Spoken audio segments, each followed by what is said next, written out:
Merhaba arkadaşlar, örgü kanalıma hoş geldiniz. Bebekler için çok güzel ve kolay modelli bir bebek tulumu yaptım. Bugün bunun anlatımını sizlerle paylaşmak istiyorum. Örgüsü çok kolay arkadaşlar, bir günde örüp bitirebileceğiniz bir tulum. Ben bugün anlatımımı 3-6 aylık bebek ölçüsünde anlattım. Ama siz isterseniz yeni doğan bebek için de yaparsınız.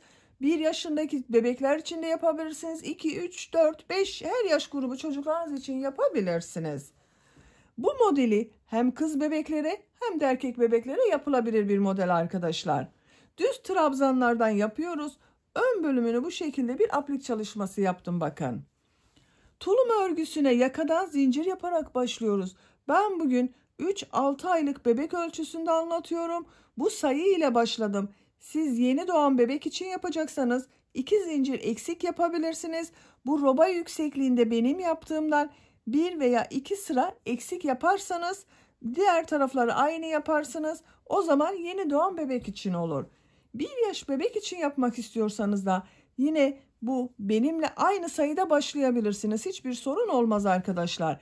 Bu arttırma sırasını benim yaptığımdan 2 sıra veya 3 sıra fazla yaparsanız tulumunuzun örgüsü büyük olacaktır. Yüksekliklerinde benim yaptığım ölçüden 2-3 sıra fazla yaparsınız. Bacak örgüsünde yine aynı şekilde 2-3 sıra fazla yaptığınız zaman tulumunuz büyük ölçüde olacaktır. Bu tulum örgüsünde iplik olarak Nako Elite Baby markalı bir ipliği kullandım. Anti-peeling özellikli bir iplik arkadaşlar. Kullandığım iplik üzerinde 100 gram iplikte 250 metre var. Bu iplikten bir yumak tam bitti. İkinci yumak iplikten bakın bu kaldı. 2 yumak ipliğe ihtiyacımız var. Renk numarasını soran arkadaşlar için de 11451. Ama siz bunu istediğiniz renk ve marka iplikleri kullanarak örebilirsiniz arkadaşlar. Aynısını yapmanız gerekmiyor. Ben bazen arkadaşlar soruyor. Onun için ipliğin markasını gösteriyorum. Siz bunu istediğiniz marka iplik ve renkleri kullanarak örebilirsiniz. Tığ olarak da 5 numara 3 milimetre tığ kullandım. Benim elim çok sıkı değil arkadaşlar. Sizin eliniz sıkıysa daha büyük numaralı tığları kullanmanızı tavsiye ederim. Tığ işi örgülerde küçük numaralı tığ kullandığınız zaman yaptığınız örgüler çok sert olur. Eğer bir de eliniz sıkıysa daha büyük numaralı tığlar ile yaparsanız örgüleriniz daha yumuşak olacaktır. Bu roba bölümüne bakın 2 tane düğme yaptım. Askılı yapıyoruz. Askıları arkadan ördüm. Ön robayla birleştiriyorum. Süsleme olarak ben bir ayıcık apliği yapmayı tercih ettim. Siz bunun yerine istediğiniz gibi süsleme yapabilirsiniz. Bir cep çalışması yapabilirsiniz. Çiçek çalışması yapabilirsiniz. Herhangi istediğiniz gibi bir süsleme yapabilirsiniz. Veya hiçbir şey yapmadan sade olarak kullanabilirsiniz. Siz de bunun gibi bir ayıcık figürü yapmak isterseniz ben bu ayıcığın videosunu yaptım. YouTube kanalıma yükledim arkadaşlar. Yapmak isteyenler için bu ayıcığın olduğu YouTube linkini bu videonun açıklama bölümüne ekliyorum. Siz izlediğiniz bu videonun açıklama bölümünde bulunan sevimli tığ işi ayıcık figürüne tıklarsanız bunun gibi güzel bir aplik çalışması yapabilirsiniz. Ölçülerini de size söylüyorum. Başlamadan önce fikriniz olsun. Bakın buradan genişliğini ölçüyorum. 24 santimetre. Yaka genişliğini ölçüyorum arkadaşlar. Bakın buradan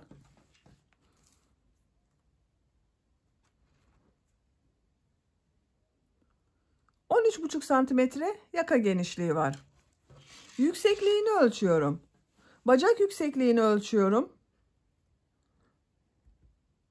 16 santimetre bacak yüksekliği var. Bu bacak örgüsünü siz ilk önceleri bakın şu şekilde geriye bükerek kullandığınız zaman 1 aylıkken kullanabilirsiniz arkadaşlar. Bebeğin boyu uzayınca açabilirsiniz. Bu yan yüksekliğini ölçüyorum.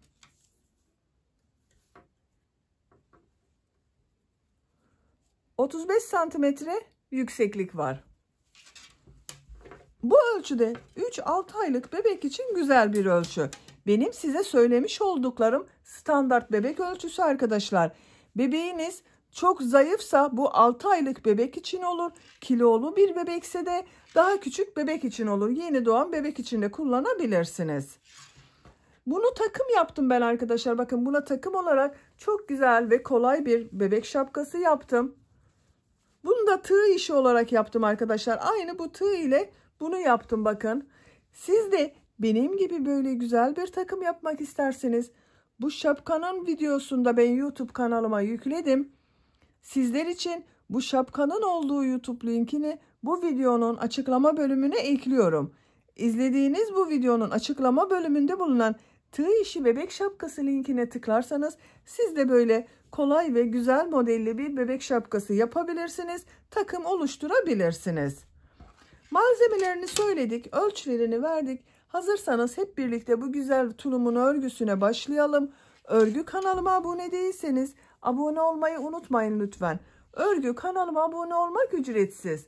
Örgü kanalıma ücretsiz abone olup orada bulunan zil şeklinde dokunarak açık yaparsanız kanalıma video yüklediğim zaman ilk önce size bildirim gelir.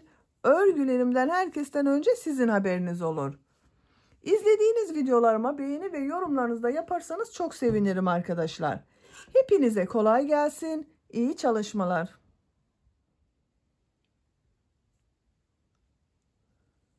Örgüye yaka başlangıcından zincir yaparak başlıyorum. Zincir yapabilmek için ilk ilmeği bakın yavaş gösteriyorum. Ben bu şekilde yapıyorum. Size nasıl kolay geliyorsa ilk ilmeği öyle yapabilirsiniz arkadaşlar. Zincirleri yapmaya başlıyorum. Çok sıkı zincirler yapmayalım. Bu zincirler üzerine trabzan yapacağız. Başlangıç için 34 zincir yapıyorum. 34 zinciri yaptım. Çok sıkı yapmadım bakın zincirleri arkadaşlar. Bu 34 zincirin kaç santimetre olduğunu ölçüyorum.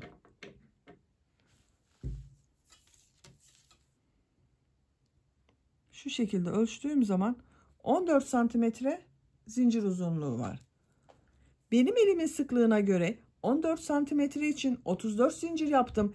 Sizin eliniz çok sıkıysa 14 santim olasıya kadar zincir yapın arkadaşlar. 1 yaşındaki bebek için yapıyorsanız 2 zincir fazladan yapabilirsiniz. İpliği tığ üzerine alıyorum. 3 ilmek atlıyorum. 1, 2, 3, 4. ilmek içine trabzan yapıyorum. Trabzan sırası yapıyoruz. Bu 3 ilmek atladığımda bir trabzan oluyor. Diğer zincirler üzerine de trabzan yaparak devam ediyorum. Her zincir üzerine bir trabzan yapıyorum.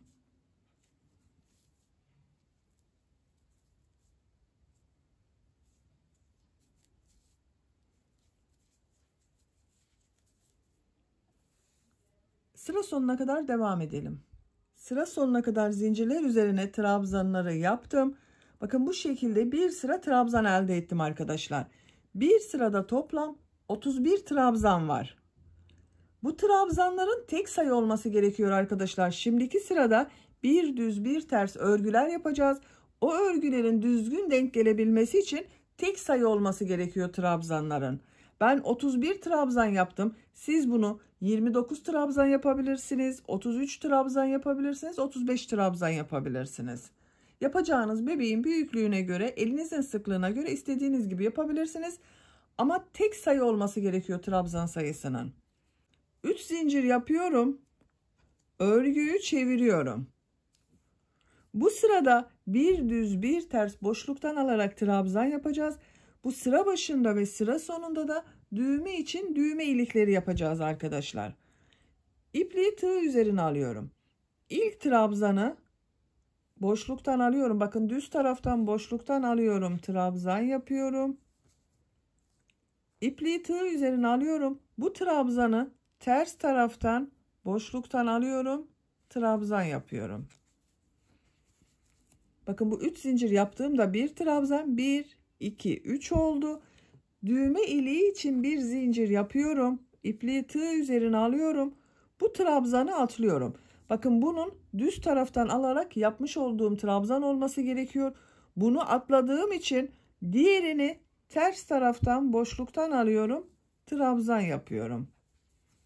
Bir zincir yaptım. Bir ilmeği atladım. İkinci ilmeği de bakın ters taraftan boşluktan alarak trabzan yaptım. Düz taraftan boşluktan alıyorum. Trabzan yapıyorum. Ters taraftan boşluktan alıyorum. Trabzan yapıyorum.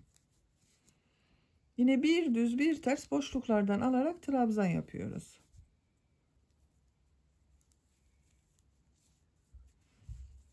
Çok sıkı yapmayalım bu boşluktan alarak yaptığımız trabzanları da arkadaşlar.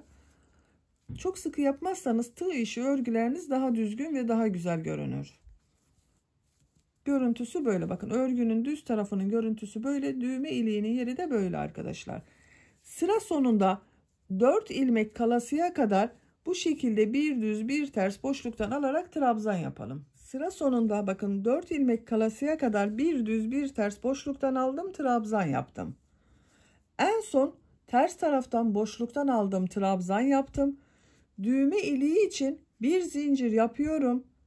Tığ üzerine iplik alıyorum. Bu trabzanı atlıyorum. Bakın bir ilmek atlıyorum. Diğer trabzanı ters taraftan boşluktan alıyorum. Trabzan yapıyorum.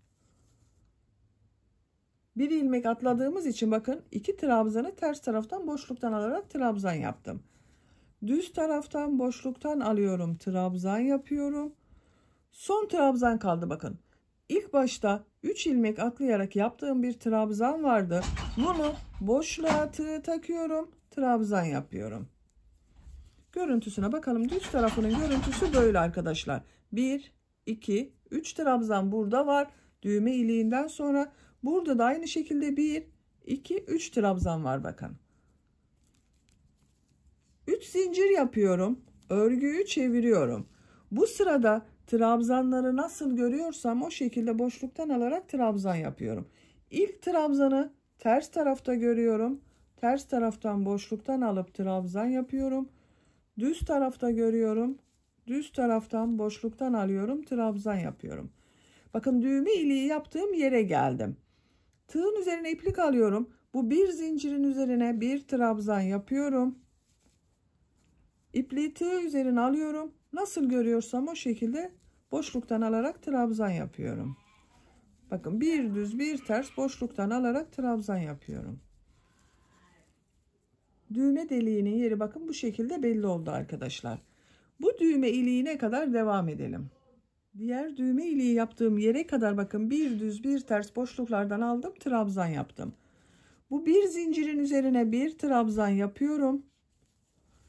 Bunları nasıl görüyorsam o şekilde boşluktan alarak trabzan yapıyorum.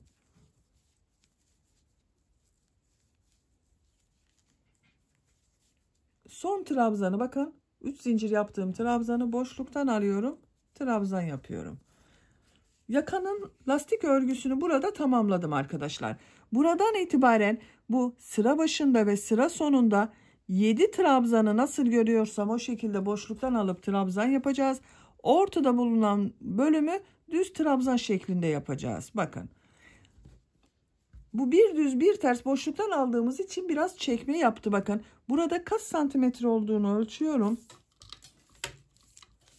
Siz bazen ölçü istiyorsunuz, ölçmüyorsunuz diyerek. Bakın ölçtüğüm zaman 13 santimetre yaka genişliği var arkadaşlar. 3 zincir yapıyorum. Örgüyü çeviriyorum. İlk 7 trabzanı nasıl görüyorsam o şekilde boşluktan alarak trabzan yapıyorum. Bakın bu da bir trabzan, bir. Bunu düz tarafta görüyorum. Düz taraftan boşluktan alıyorum. Trabzan yapıyorum. 2. Ters taraftan görüyorum. Ters tarafta boşluktan alıyorum. Trabzan yapıyorum. 3. Düz görüyorum. Boşluktan alıyorum. Trabzan yapıyorum. 4. Ters tarafta görünüyor. Ters taraftan boşluktan alıyorum. 5, 6, 7. Bakın ilk 7 trabzanı nasıl görüyorsam o şekilde boşluktan alarak trabzan yaptım. Buradan itibaren düz trabzanlar yapacağız. Örgünün düz tarafı bakın burası arkadaşlar. Şuradan belli bakın. Burası düzgün görünüyor. Burası ters görünüyor. Düz tarafı burası olduğu için bakın bu örgüyü burada bırakıyorum. İpliği tığ üzerine alıyorum. Trabzan sırası yapacağız. Buradan itibaren bakın şu trabzanların üzerine trabzan yapacağız. Burada bir arttırma yapıyorum. Bu boşluğa bakın. Bir trabzan yapıyorum. Arttırma trabzanı yaptım. Diğer ilmeklere birer defa trabzan yapıyorum.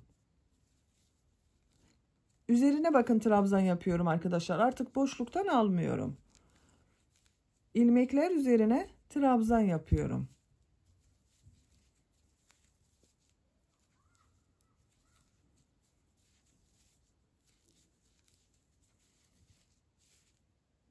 Düz tarafının görüntüsü böyle. Sıra sonunda 7 trabzan kalasıya kadar devam edelim. Sıra sonunda 7 ilmek kalasıya kadar düz trabzanları yaptım. Bakın düz tarafının görüntüsü böyle. Burada 1, 2, 3, 4, 5, 6, 7 bakın. 7 trabzan var.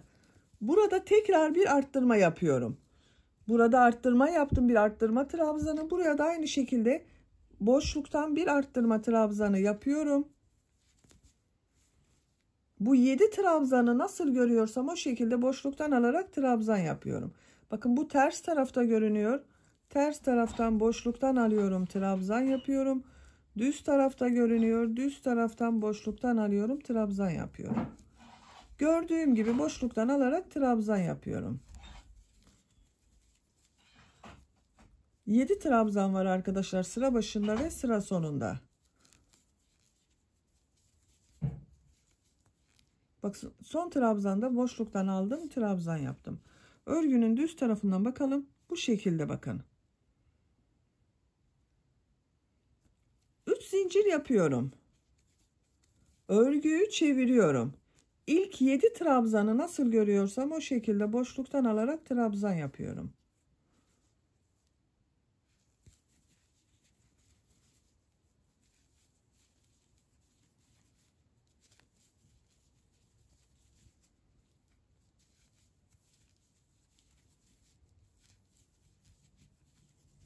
Bakın 2, 4, 6, 7 trabzanı nasıl görüyorsam o şekilde boşluktan aldım, trabzan yaptım.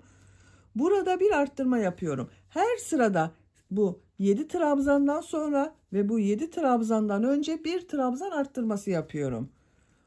Bu boşluktan arttırma trabzanı yapıyorum. Diğer ilmekler üzerine birer defa trabzan yapıyorum.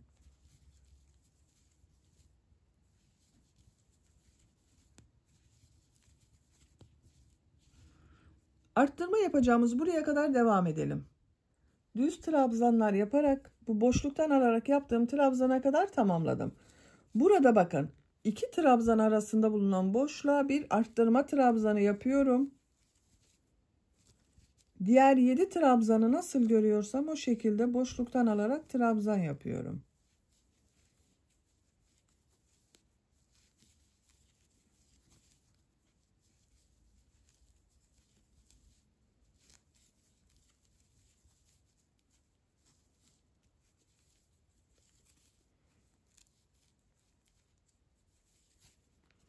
Bakın bu şekilde oldu.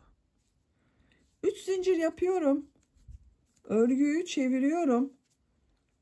Yine bu 7 trabzanı nasıl görüyorsam o şekilde boşluktan alıp trabzan yapıyorum.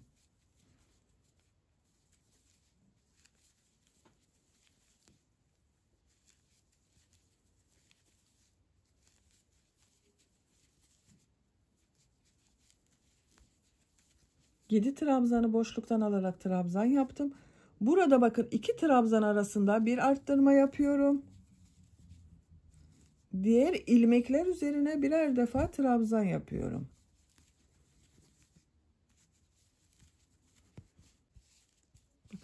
Düz tarafının görüntüsü böyle arkadaşlar. Trabzanların üzerine birer defa trabzan yapalım. Burada da bakın bu arttırma yerinde de bir trabzan yapalım. Bu 7 trabzanı nasıl görüyorsan o şekilde boşluktan alıp trabzan yapalım. Sıra sonuna kadar devam edelim. Sıra sonuna kadar tamamladım. Bakın buralarda da arttırma yaptım arkadaşlar. Bu 7 trabzandan önce arttırma trabzanı yaptım. Ön robanın örgüsü bu şekilde devam edecek. Bu sıra başında ve sıra sonunda bulunan 7 trabzanı nasıl görüyorsan o şekilde boşluktan alıp trabzan yapalım. Buralarda bakın birer trabzan arttırması yapmayı unutmayalım her iki taraftan da. Bunları da düz trabzanlar yaparak yakanın örgüsüne devam edelim. Ön robanın örgüsünü arttırmalar yaparak tamamladım. Kaç sıra yaptığımı sayıyorum. Bakın trabzan sıralarını sayıyorum arkadaşlar. Buradan itibaren arttırmaya başladım. 1, 2, 3, 4, 5, 6, 7, 8, 9. 9 sıra her iki taraftan arttırma yaptım. Kaç trabzan olduğunu sayıyorum burada bakın. 2, 4, 6, 8, 10, 12, 14, 16, 18, 20, 22, 24, 26, 28, 30, 32, 34, 36, 38, 40, 42, 44, 46, 48, bir de son 49 trabzan var. Bir sıra üzerinde 49 trabzan var. Arttırmayı burada bitirmiyorum. Bu ön robadan arttırmalara devam ediyorum. Buradan itibaren arka bölümü de başlıyoruz arkadaşlar. Arka bölümü yapmak için zincir yapıyorum. Şu şekilde bakın. Zincir yapmaya başlıyorum. Çok sıkı zincir yapmayalım yine bu zincirleri de. Toplam 53 zincir yapalım. 53 zinciri yaptım. Bakın çok sıkı zincir yapmadım arkadaşlar. Burası arka bölümün zincirleri oluyor. Bu zincirleri bakın ön bölümün diğer tarafıyla birleştiriyorum. Tığın üzerine iplik almadan burada bulunan bakın son ilmek üzerine tığı takıyorum. İlmek kaydırma yaparak burayı birleştiriyorum.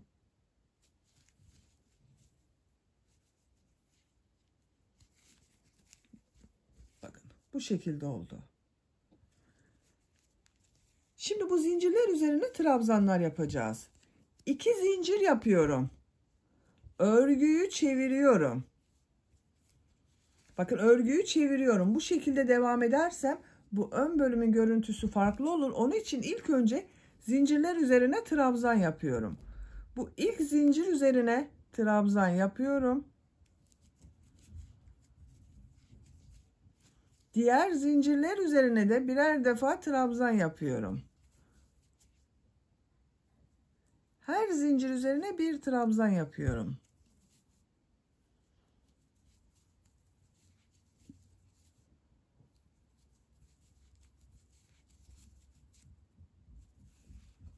Zincirler üzerine trabzanlar yaparak buraya kadar devam edelim. Zincirler üzerine trabzanlar yaparak bakın bu bir düz bir ters yaptığım yere kadar tamamladım. Bu zincirler üzerinde toplam 53 trabzan oldu arkadaşlar. Bu trabzanların tek sayı olması gerekiyor. Bir sonraki sırada bu trabzanları bir düz bir ters boşluktan alıp trabzan yapacağız. Aynı bunun gibi denk gelmesi için burada yaptığımız zincir sayısının tek sayı olması gerekiyor. Bakın bir düz bir ters yaptığım yere geldim. Bu ilk trabzanı bakın düz tarafta görünüyor. Düz taraftan alıyorum, trabzan yapıyorum. Bu kenarda 3 zincir yaparak yaptığım trabzan düz tarafta görünüyordu. Bakın örgünün düz tarafı burası. Diğeri ters tarafta görünüyor. Ters taraftan boşluktan alıyorum, trabzan yapıyorum. Nasıl görüyorsam o şekilde boşluktan alarak trabzan yapıyorum.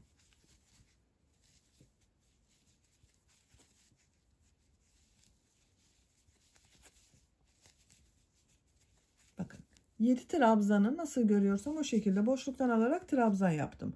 Burada yine arttırma yapıyorum. 2 trabzan arasına arttırma trabzanı yapıyorum. Diğer ilmekler üzerine birer defa trabzan yaparak devam ediyorum. Diğer arttırma yapacağımız buraya kadar devam edelim. Bakın diğer patın olduğu yere kadar düz trabzanları yaptım. Burada yine 2 trabzan arasına arttırma trabzanı yapıyorum. Bu trabzanları nasıl görüyorsam o şekilde boşluktan alarak trabzan yapıyorum.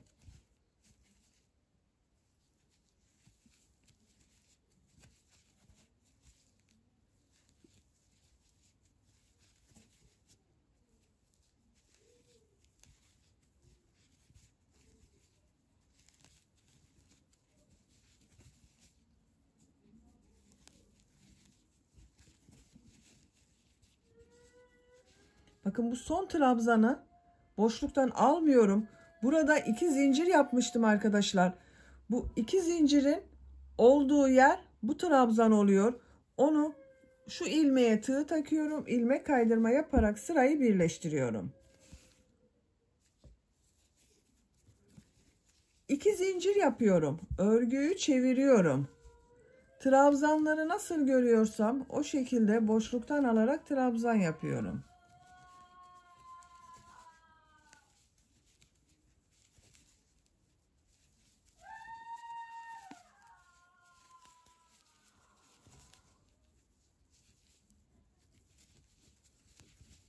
Bakın arttırma yapacağım yere geldim. Burada yine bir arttırma trabzanı yapıyorum. Diğer ilmekler üzerine trabzan yaparak devam ediyorum. Arttırma yapacağımız buraya kadar devam edelim. Arttırma yapacağım yere kadar bakın ön bölümde trabzanları yaptım. Buraya arttırma yapıyorum bakın. Düz tarafı burası örgünün arkadaşlar. Bu bir düz bir ters yaptığım yerden öncedeyim. Buraya arttırma trabzanı yapıyorum. Bu trabzanları nasıl görüyorsam o şekilde boşluktan alıyorum, trabzan yapıyorum. İlk bakın ters tarafta görünüyor. Ters taraftan boşluktan alıp trabzan yapıyorum. Düz tarafta görünüyor. Düz taraftan boşluktan alıyorum, trabzan yapıyorum.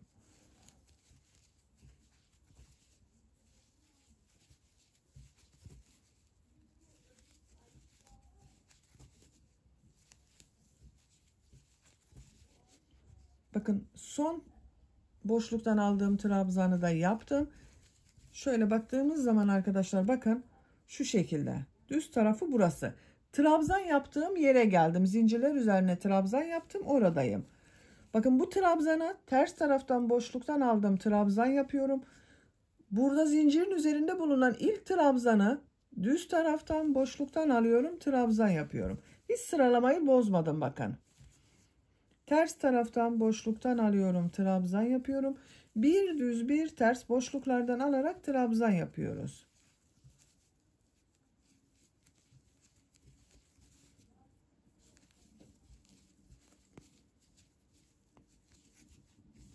Bakın şöyle düz tarafının görüntüsü böyle arkadaşlar. Bu trabzanları bir düz bir ters boşluktan alıp trabzan yaparak bu sıra sonuna kadar devam edelim. Trabzanları bir düz bir ters boşluktan aldım, trabzan yaptım, sıra sonuna kadar tamamladım. Bakın bu şekilde bir görüntü oldu arkadaşlar. En son ilmeği bakın düz taraftan boşluktan aldım, trabzan yaptım.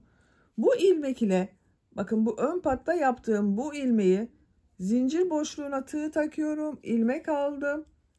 İlmek kaydırma yaparak sırayı birleştirdim. 2 zincir yapıyorum, örgüyü çeviriyorum. Bakın burada da sıralama bozulmadı arkadaşlar. Bir düz bir ters görüntüsü oldu. Nasıl görüyorsam o şekilde boşluktan alarak trabzan yapıyorum. Bakın bunu ters tarafta görüyorum. Ters taraftan boşluktan alıyorum, trabzan yapıyorum. Düz tarafta görüyorum. Boşluktan alıyorum, trabzan yapıyorum.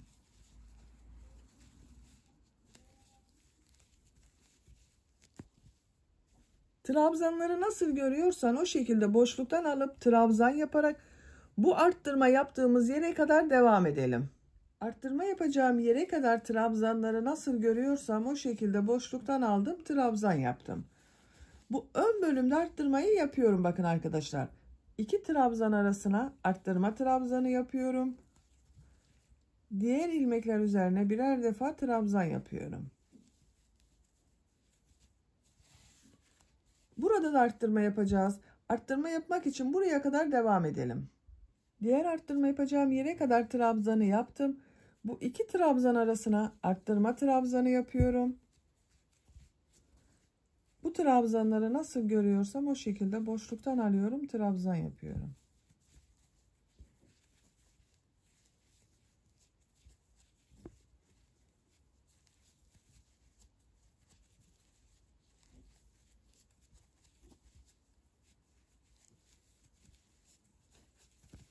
Bakın son trabzanı da burada 3 zincir yaptığım bir yer var. İlmek kaydırma yaparak orayla birleştiriyorum. İpliği burada kesiyorum arkadaşlar.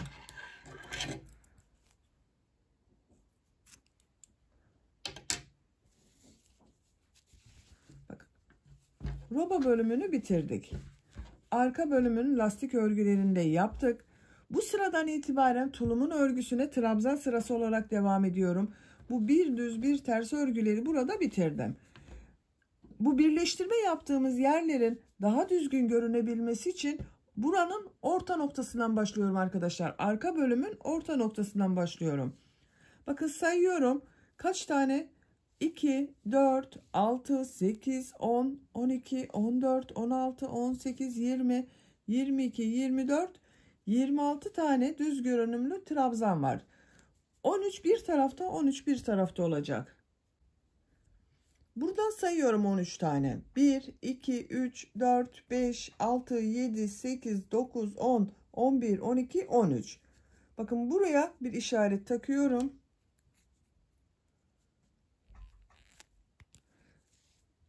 2, 4, 6, 8, 10, 12, 13. Bakın tam orta noktası burası oldu. İşaret yaptığımız yer arkadaşlar. Buradan trabzan örgüsüne başlıyorum. Örgünün geliş yönüne bakıyorum. Burada örgüyü ters çevirmem gerekiyor bakın. Bu ön bölümün daha düzgün görünebilmesi için, yani fark etmemesi için bu şekilde gitmem gerekiyor. Buradan başlıyorum. Bu işaret yaptığım yerden ipliği bir defa bağlıyorum.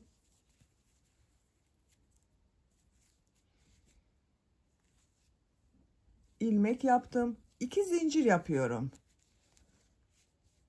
Bakın bu ilmeklerin üzerine trabzan yapıyorum. Artık boşluktan almıyorum. Her ilmek üzerine bir trabzan yapıyorum. Bağladığım ipliğin ucunu da içeride tutuyorum.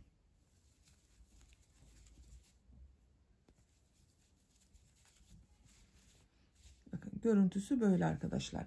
Her ilmek üzerine birer defa trabzan yaparak sıra sonuna kadar devam edelim. Sıra sonuna kadar trabzanları yaptım. Son ilmek ile burada yaptığım ilk ilmeği ilmek kaydırma yaparak sırayı birleştiriyorum. 2 zincir yapıyorum. Örgüyü çeviriyorum. Bakın bir sıra trabzan sırası yaptık arkadaşlar. Bu bir sıra üzerinde benim toplam 108 trabzan var. Trabzan sırası yaparak devam ediyorum. Bakın gördüğüm şu ilmeğe bakın arkadaşlar. Bu ilmek üzerine trabzan yapıyorum.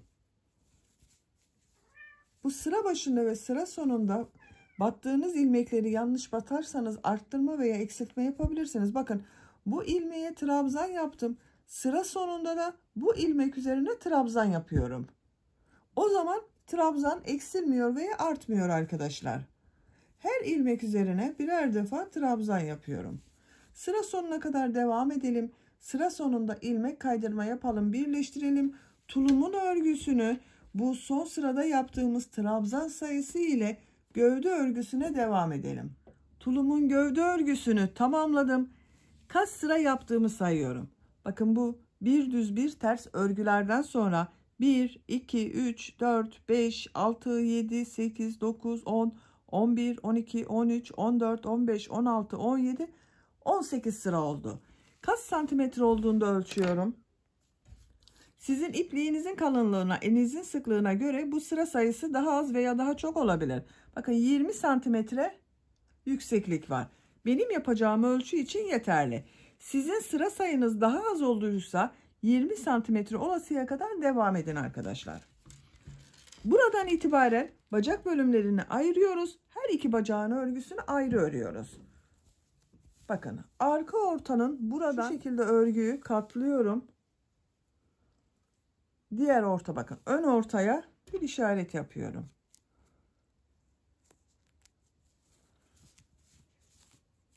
Kaç ilmek olduğunu sayıyorum bakın. 2, 4, 6, 8, 10, 12, 14, 16, 18, 20, 22, 24, 26, 28, 30, 32, 34, 36, 38, 40, 42, 44, 46, 48, 50, 52, 54. 54 trabzan var burada arkadaşlar. Diğer bacak örgüsünde sayıyorum. 2, 4, 6, 8, 10, 12, 14, 16, 18, 20, 22, 24, 26, 28, 30, 32, 34, 36, 38, 40, 42, 44, 46, 48, 50, 52, 54. 54'te bu bacak örgüsü var bakın. Şu şekilde katladığımız zaman daha iyi anlaşılır.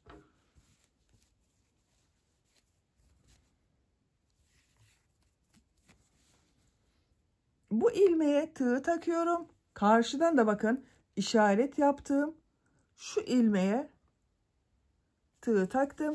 İlmek kaydırması yapıyorum. Burayı birleştiriyorum. Bakın orta noktadan birleştirdim. 2 zincir yapıyorum. Örgüyü çeviriyorum. Örgünün gelişine bakıyorum arkadaşlar. Bakın şu şekilde gitmem gerekiyor. İpliği tığ üzerine alıyorum. Bu ilk ilmek üzerine trabzan yapıyorum. Yine trabzanlar yapıyoruz. Diğer ilmekler üzerine de trabzan yapıyorum.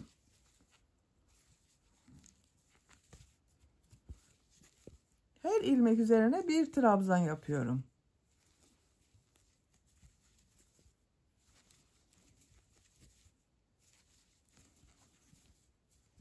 Sıra sonuna kadar devam edelim. Bacak çevresinde trabzanlar yaparak başladığım yere kadar tamamladım bakın arkadaşlar. Son ilmek ile burada bakın 2 zincir yaparak yaptığım bir ilmek var. Bunu ilmek kaydırma yaparak sırayı birleştiriyorum. Bakın bacak örgüsünün görüntüsü böyle. 2 zincir yapıyorum. Örgüyü çeviriyorum. Bakın örgünün düz tarafındayım. İlk ilmek üzerine trabzan yapıyorum. Diğer ilmekleri de trabzan yaparak devam ediyorum. Sıra sonuna kadar devam edelim. Sıra sonuna kadar trabzanları yaptım. Sıra sonunda 2 ilmek var bakın arkadaşlar. Bu 2 ilmeği birlikte yaparak tek ilmek yapıyorum. Tığ üzerine iplik alıyorum. Trabzan yapıyor gibi bakın ilmek aldım. 2 ilmekten çektim. Tığ üzerinde 2 ilmek var. Tekrar tığ üzerine iplik alıyorum. Son ilmekten iplik alıyorum. 2 ilmekten bakın çıkardım.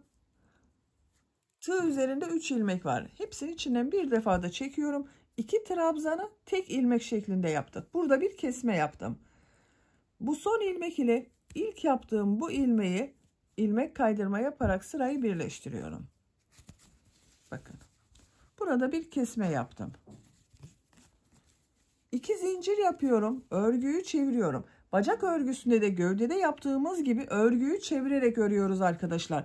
Çevirmeden düz devam ederseniz görüntü farklı olur. Buranın örgüsüyle bacak örgüsünün görüntüsü farklı olur. İlk ilmek üzerine trabzan yapıyorum. Diğer ilmekleri de trabzan yaparak devam ediyorum. Bu bir sırada toplam 53 trabzan oldu arkadaşlar. İlk başlangıçta 54 trabzan vardı. Burada bir kesme yaptım. Bir sırada 53 trabzan var.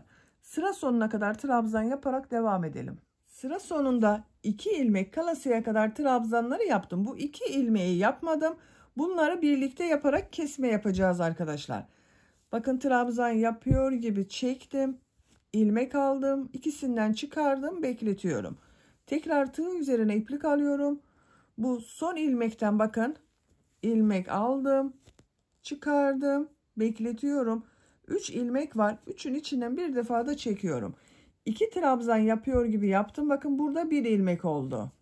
Son ilmek ile ilk ilmeği ilmek kaydırma yaparak birleştiriyorum. Kesmeleri hep sıra sonlarında yapıyorum. Bakın her sırada bir ilmek kesmesi yapıyorum arkadaşlar.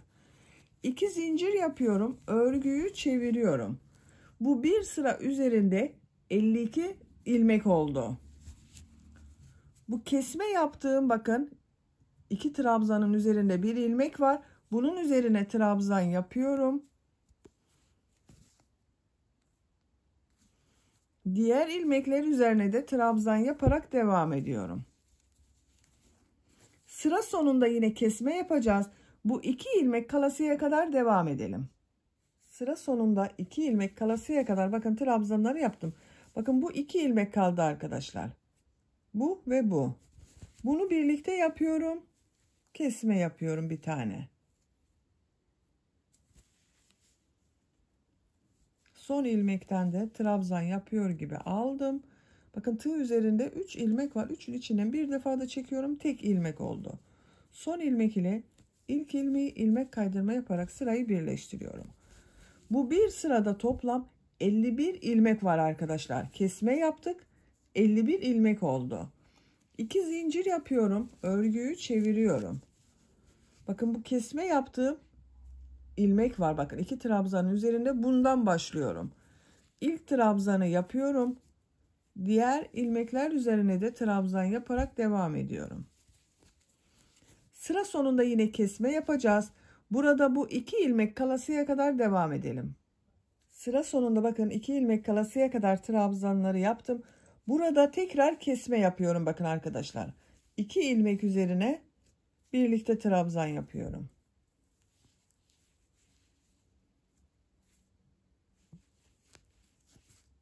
Son ilmek ile ilk ilmeği ilmek kaydırma yaparak sırayı birleştiriyorum. Bakın kesmeleri bu sırada bitiriyorum arkadaşlar. Bu bir sırada 50 ilmek var. 50 trabzan olacak üzerine. 2 zincir yapıyorum. Bakın örgüyü çeviriyorum.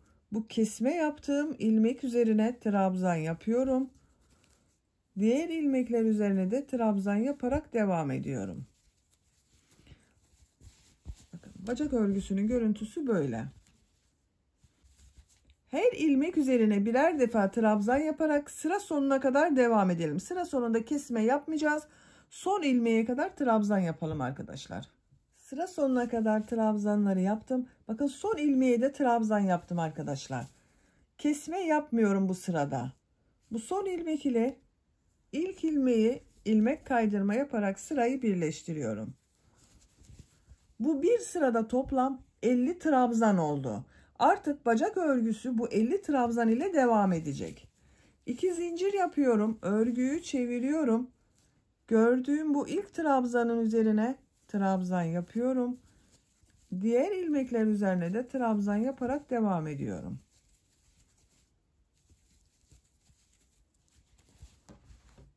Bakın. Bu genişlik yeterli. Santimetre olarak da ölçüyorum arkadaşlar. Bakın şöyle ölçtüğüm zaman 11 santimetre genişlik var. Bu sayı ile ben bacak örgüsünü devam ediyorum.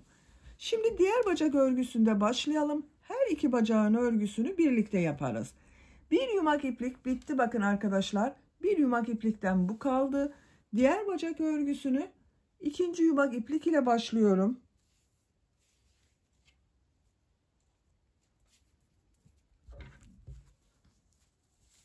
Bu birleştirme yaptığımız yerden başlıyorum. Bakın burada bulunan ilmekten ipliği bir defa bağlıyorum. Şu işareti çıkarıyorum artık.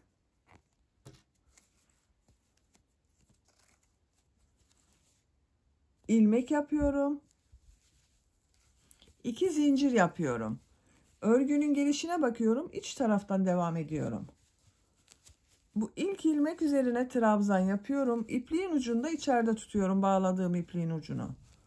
Şu şekilde bakın.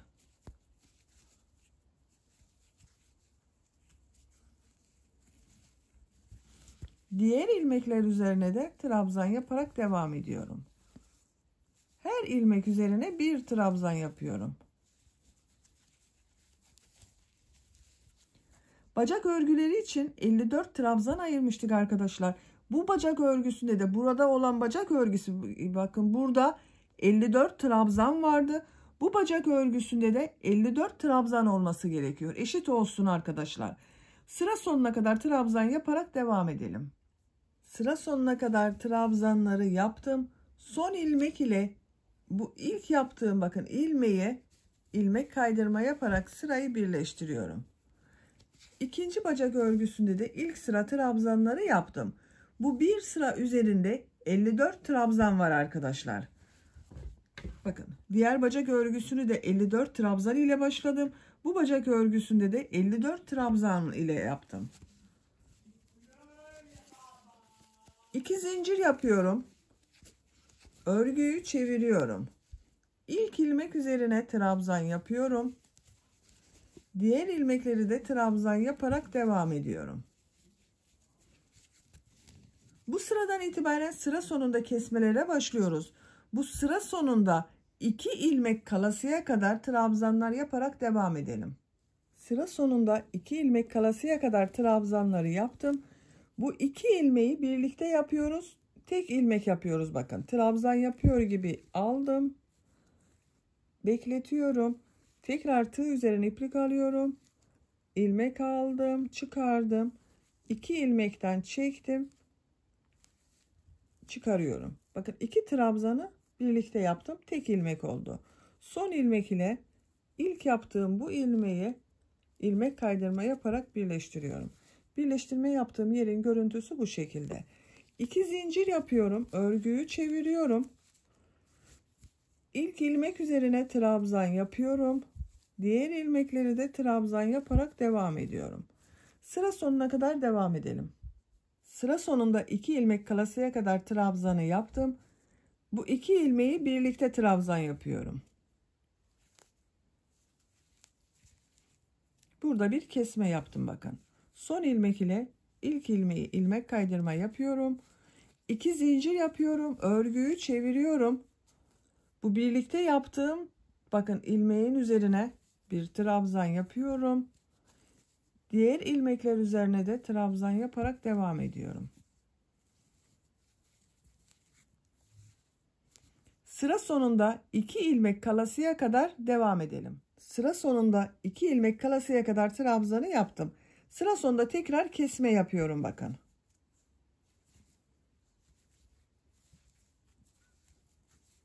Son ilmek ile ilk ilmeği ilmek kaydırma yaparak birleştiriyorum. 2 zincir yapıyorum. Örgüyü çeviriyorum. Bakın bu birlikte yaptığım trabzanların üzerine ilk trabzanı yapıyorum. Diğer ilmekler üzerine de trabzan yaparak devam ediyorum. Sıra sonunda 2 ilmek kalasıya kadar devam edelim. Sıra sonunda 2 ilmek kalasıya kadar trabzanı yaptım. Bu 2 ilmeği birlikte trabzan yapıyorum. Kesme yaptık bu sırada yine. İlk ilmek ile ilmek kaydırma yaparak sırayı birleştiriyorum. 2 zincir yapıyorum. Örgüyü çeviriyorum. Bakın bu kesme yaptığım ilmeğin üzerine trabzan yapıyorum. Diğer ilmekler üzerine de trabzan yaparak devam ediyorum. Sıra sonuna kadar devam edelim. Sıra sonuna kadar her ilmek üzerine bir defa trabzan yaptım. Son ilmek üzerine de trabzan yaptım. Bakın bu sırada kesme yapmadım. Son ilmek ile ilk ilmeği ilmek kaydırma yaparak birleştiriyorum. Bu bacak örgüsünde de diğer bacak örgüsünde olduğu gibi 50 trabzan oldu arkadaşlar. Bu sayı ile bacak örgülerine devam ediyoruz. Her iki bacak örgüsünü bu trabzan sırasını tekrarlayarak devam edelim. Tulumun bir bacak örgüsünü tamamladım. Bakın bu şekilde yaptım arkadaşlar. Trabzan sırası yaptım. Uç bölümde de burada yaptığım gibi bir düz bir ters örgüler yaptım. Bu bir düz bir ters örgüleri yaparken arada kesmelerde yaptım. Görüntüsü bu şekilde oldu. Bu bacak örgüsünü kaç santimetre yaptığımı ölçüyorum. Bakın trabzan sırasını diğer bacak örgüsünde trabzan sırasını tamamladım. Bu bir düz bir ters örgüleri sizinle birlikte yapalım. Kaç sıra trabzan yaptığımı sayıyorum bakın buradan. 2, 4, 6, 8, 10, 12, 14 sıra oldu. Kaç santimetre olduğunu da ölçüyorum. 13 santimetre yükseklik var. Bitmiş olarak yüksekliğini ölçüyorum arkadaşlar. 16 santimetre. Bugün ben bunu 3-6 aylık bir bebek için yapıyorum. 3 aylık bir ölçüde yaptım. Siz bunu daha büyük bebekleriniz için yapıyorsanız birkaç santimetre daha uzatabilirsiniz. Yeni doğan bebek için yapıyorsanız bunu 2 santimetre 3 santimetre daha kısa yapabilirsiniz. Şimdi bir düz bir ters örgüleri yapalım. Bakın en sonunda ilmek kaydırma yaparak birleştirdim. 2 zincir yapıyorum. Bu gördüğüm bakın ilk trabzanı düz taraftan boşluktan alıyorum, trabzan yapıyorum. Bu 2 trabzanı bakın ilk başta bir kesme yapalım. Bu 2 trabzanı şu şekilde ters taraftan boşluktan alıyorum. trabzan yapıyorum. Düz taraftan boşluktan alıyorum, trabzan yapıyorum. Bu trabzanı, ters taraftan yaptığım trabzanı bu sefer bakın tek alıyorum arkadaşlar. Bunu çift aldım, bunu tek yaptım. Düz taraftan boşluktan alıyorum, trabzan yapıyorum. Siz daha dar olsun istiyorsanız bir tek bir çift yapabilirsiniz bu ters taraftan olanlara. Ben 2 tek bir çift olarak kesme yapıyorum. Bakın bunu da tek yapıyorum. Düz taraftan boşluktan aldım, trabzan yaptım. Bunu çift yapıyorum bakın.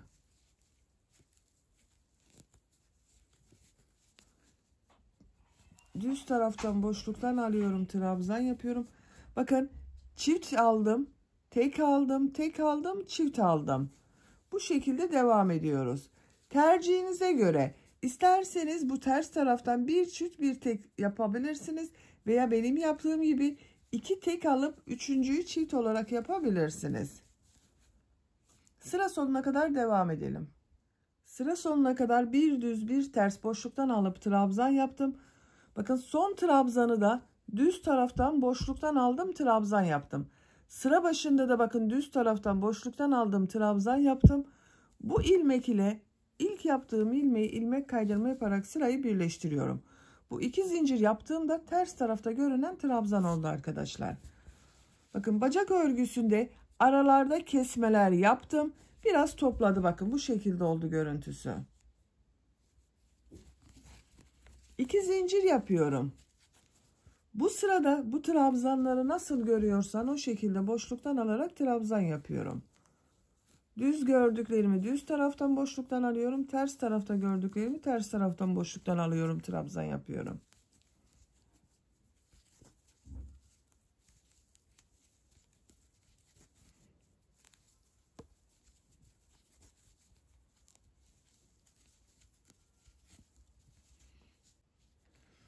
Bu şekilde sıra sonuna kadar devam edelim. Sıra sonunda ilmek kaydırma yapalım, birleştirelim. Bir sonraki sırada yine nasıl görüyorsan o şekilde boşluktan alalım, trabzan yapalım.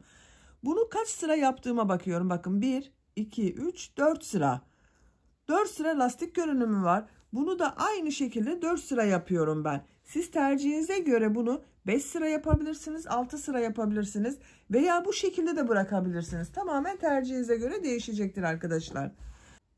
Bu bacak örgüsünde tamamlayalım gelelim. Bu bacak örgüsünde tamamladım. Sıra sonunda ilmek kaydırma yaparak birleştirdim. İpliği kestim arkadaşlar. Her iki bacağın örgüsü tamam, bakın bu şekilde. Görüntüsü böyle. Şimdi askılarını yapalım. Askılarını bakın, roba bölümünün burada düğme ilikleri yaptım. Askılarını yapacağız. Askılara düğme dikip burayla birleştireceğiz. Arka bölümden yapıyorum askılarını.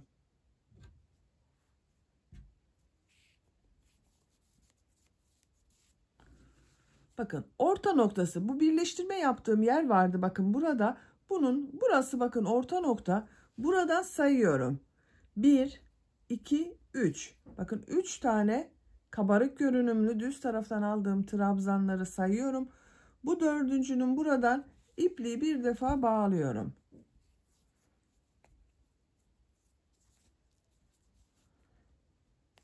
Bir ilmek yapıyorum bakın şu şekilde. Bu dördüncü olan trabzandan bir ilmek yapıyorum. 3 zincir yapıyorum. İpliği tığ üzerine alıyorum. Bu ön patlarda 7 trabzanı, bir düz bir ters örgüler yaptık. Askılarda da 7 trabzanı aynı şekilde yapacağız arkadaşlar. Bakın bunu 3 zincir yaptım. Bu trabzanı ters taraftan boşluktan alıyorum. Trabzan yapıyorum.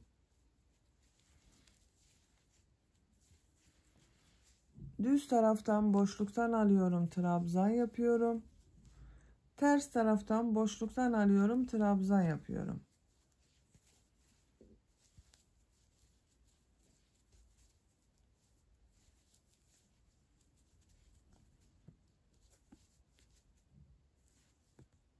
Bakın son trabzanı yapıyorum. Düz taraftan boşluktan alıyorum. Trabzan yapıyorum. Bakın 3 zincir, bir trabzan, 1, 2, 3, 4, 5, 6, 7 trabzan oldu. Bu askıların düzgün görünmesi için bu ilk ve son trabzanın düz taraftan alınan trabzan olması gerekiyor arkadaşlar. 3 zincir yapıyorum. Örgüyü çeviriyorum. Bu 7 trabzanı nasıl görüyorsam o şekilde boşluktan alarak trabzan yapıyorum. Bakın düz görüyorum düz taraftan, ters görüyorum ters taraftan boşluktan trabzan yapıyorum.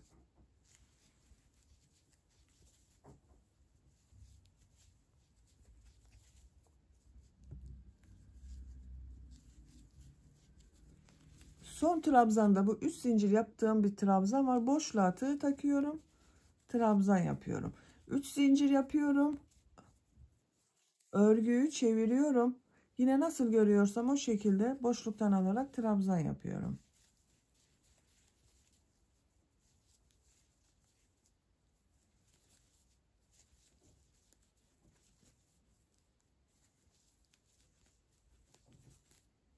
Bakın son trabzanı boşluğa takıyorum, trabzan yapıyorum. Bakın bu askının örgüsü bu şekilde devam edecek arkadaşlar. Şimdi diğer askıyı da başlayalım. İki askının örgüsünü birlikte yaparız. İpliğin diğer uç noktasından da diğer askıyı başlıyorum. Bakın bunu bu orta noktadan buraya bir işaret yapalım. Bakın bu ortaya bir işaret yapıyorum. Şaşıran arkadaşlar olabilir diye bakın bu işaretten sonra 1 2 3 düz görünümlü atladım, dördüncüden askıyı başladım. Buradan da sayıyorum arkadaşlar. Bakın 1 2 3 buradan askıyı başlıyorum. Askıyı 1 2 3 4 5 6 7 bakın buradan ipliği bağlıyorum.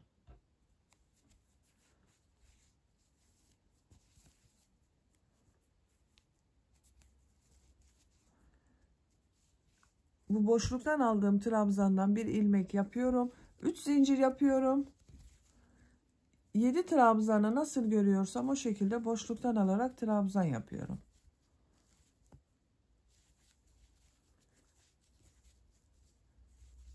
Yedi trabzan diyorum arkadaşlar. Bu 3 zincir yaptığımda bir trabzan, onunla birlikte 7.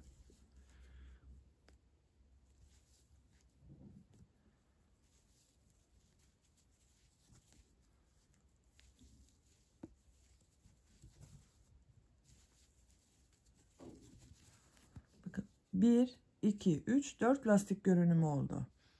7 trabzan oldu. Bu arada da bakın 1 2 3 atladık arkadaşlar. Askıyı başladık. 3 zincir yapıyorum. Örgüyü çeviriyorum. Nasıl görüyorsam o şekilde boşluktan alarak trabzan yapıyorum.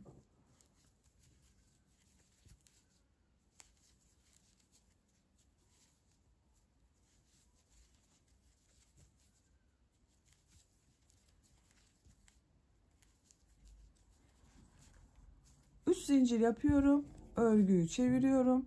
Trabzanları gördüğüm gibi boşluktan alarak trabzan yapıyorum. Bakın bu askının örgüsü de böyle devam edecek. Her iki askının örgüsünü tamamlayalım. Bakın omuzundan geçireceğiz bebeğin arkadaşlar. Burada birleştireceğiz. Tamamlayalım gelelim. Tulumun iki askısının örgüsünü ben tamamladım arkadaşlar. Benim yapacağım ölçü için bu yükseklik yeterli. Kaç sıra askı yaptığımı sayıyorum. 2, 4, 6, 8, 10, 12, 14, 16, 18, 20, 22, 24, 26, 28, 30, 32, 34, 36 sıra askı uzunluğu yaptım. Kaç santimetre olduğunu da ölçüyorum.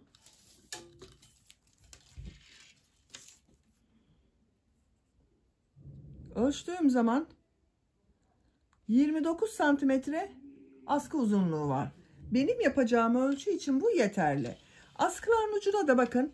İki askının ucuna da düğme yaptım bu şekilde. Bu düğmelerle ön robayı birleştireceğiz. Böylece tulumun örgüsünü bitirmiş oldum arkadaşlar.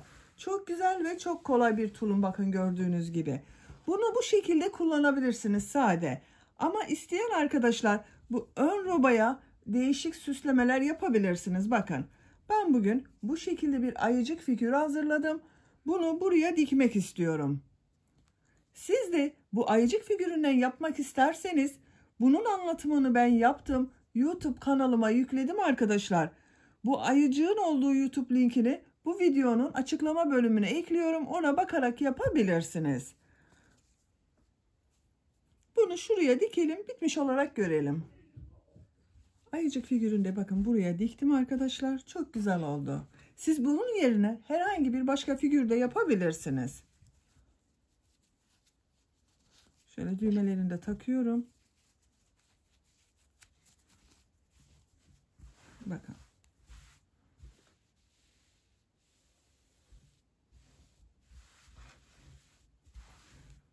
Bitmiş olarak size ölçülerini söylüyorum. Kol altının bakın buradan gövde genişliğini ölçüyorum. 24 santimetre. Buradan gövde genişliğini ölçüyorum. 27 santimetre. Yüksekliğini ölçüyorum arkadaşlar. İlk önce bacak boyunu ölçüyorum. 16 santimetre bacak yüksekliği var. Kol altının buradan bakın gövde yüksekliğini ölçüyorum arkadaşlar. Uç noktadan bitmiş olarak 35 santimetre.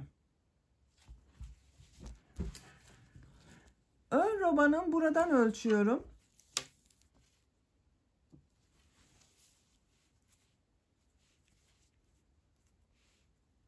44 santimetre yükseklik var. Bu ölçüde 3-6 aylık bebek için güzel bir ölçü arkadaşlar. İlk önceleri bakın bebeğin üzerine giydirdiğiniz zaman bacak boyunu şu şekilde geriye bükerek kullanabilirsiniz. 1 aylıktan itibaren kullanılabilecek bir ölçü arkadaşlar. Bebeğiniz çok kilolu olmazsa 1 yaşına kadar da kullanılabilir. Arka görüntüsüne bakalım. Böyle. İkinci yumak iplikten de bu kaldı bakın. Bir yumak ipliği tam bitirdim. İkinciden de bu kaldı. 2 yumak ipliğe ihtiyacımız var. Böylece bir örgü anlatımının da sonuna gelmiş oldum. Beni dinlediğiniz ve izlediğiniz için hepinize çok teşekkür ederim. Örgü kanalıma abone değilseniz abone olmayı unutmayın lütfen. Örgü kanalıma abone olmak ücretsiz. Örgü kanalıma ücretsiz abone olup orada bulunan zil şeklinde dokunarak açık yaparsanız kanalıma video yüklediğim zaman ilk önce size bildirim gelir. Örgülerimden herkesten önce sizin haberiniz olur. İzlediğiniz videolarıma beğeni ve yorumlarınızı da yaparsanız çok sevinirim arkadaşlar. Sizlerle yeni örgülerde görüşmek dileğiyle. Hoşça kalın, sevgiyle kalın.